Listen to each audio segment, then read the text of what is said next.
Hi, எல்லோரும் எப்படி இருக்கீங்க? நல்லா இருக்கீங்களா? இன்றைக்கி இந்த வீடியோவில் திணை பாஸ்தா எப்படி பண்ணுறது அப்படின்னு தான் பார்க்க போகிறோம். வாங்க வீடியோக்குள்ளே போகலாம். அதுக்கு தேவையான பொருள் 2 கேரட், 4 பீன்ஸ், ஒரு பெரிய வெங்காயம், ஒரு தக்காளி, ஒரு பச்சை மிளகாய். இது எல்லாமே சின்ன சின்னதாக நறுக்கி வச்சுக்கோங்க. அதுக்கப்புறமா 5 கப் அளவு சுடு தண்ணியில் 180 கிராம் அளவு இந்த திணை பாஸ்தாவை 2லேருந்து 4 நிமிஷம் வரைக்கும் வேக வச்சு எடுத்துக்கோங்க.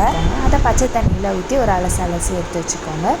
நான் வந்து விக்கி பாஸ்தா அப்படின்னு சொல்லிட்டு மதுரையிலேருந்து வரையில் வாங்கிட்டு வந்திருந்தேன். இதெல்லாம் பண்ணதுக்கப்புறமா ஒரு கடாயில் எண்ணெய் 1 ஸ்பூன் அளவு ஊற்றிட்டு ஒரு பெரிய வெங்காயத்தை சின்ன சின்னதாக நறுக்கி இதில் சேர்த்துக்கோங்க. அதுக்கப்புறமா நம்ம நறுக்கி வச்ச கேரட், பீன்ஸ், பச்சை மிளகாய் எல்லாத்தையும் சேர்த்துக்கலாம். கேரட், பீன்ஸ் வேகிற அளவுக்கு கொஞ்சோண்டு தண்ணி ஊற்றிக்கோங்க.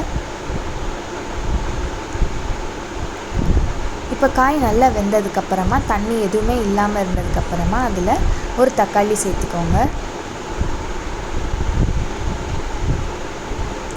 தக்காளி நல்லா மசிகிற அளவுக்கு வேகணும். சதை பிரிஞ்சிச்சு அப்படின்னா தக்காளி நல்லா வெந்துடுச்சுன்னு அர்த்தம். அதுக்கப்புறமா இதில் மசாலா பொடி கொடுத்துருந்தாங்க, அதை சேர்த்துக்கிறேன். இதை ஒரு 2 நிமிஷம் அளவுக்கு நல்லா மிக்ஸ் பண்ணி விட்டுட்டு நம்ம வேக வச்ச பாஸ்தாவை இதில் சேர்த்துக்கலாம். இப்போ இதை நல்லா கிளறி விட்டுருங்க.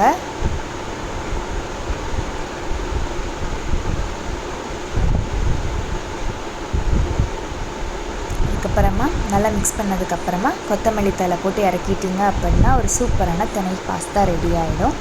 நம்ம எப்போவும் செய்கிறத விட இந்த பாஸ்தா ரொம்ப ஹெல்த்தியும் கூட, உடம்புக்கு கெடுதலும் கிடையாது. குழந்தைங்களுக்கெல்லாம் ரொம்ப பிடிக்கும். செஞ்சு பார்த்துட்டு எப்படி இருக்குது அப்படின்னு சொல்லி கமெண்ட் செக்ஷனில் சொல்லுங்கள். உங்களுக்கு தனியாக விற்கிறாங்க பாஸ்தா மட்டும், உங்களுக்கு மசாலா தேவை அப்படின்னா நீங்கள் வந்து கரம் மசாலா, சில்லி பவுடர், மஞ்சள்தூள், உப்பு சேர்த்துக்கோங்க. தேங்க்ஸ் ஃபார் வாட்சிங்.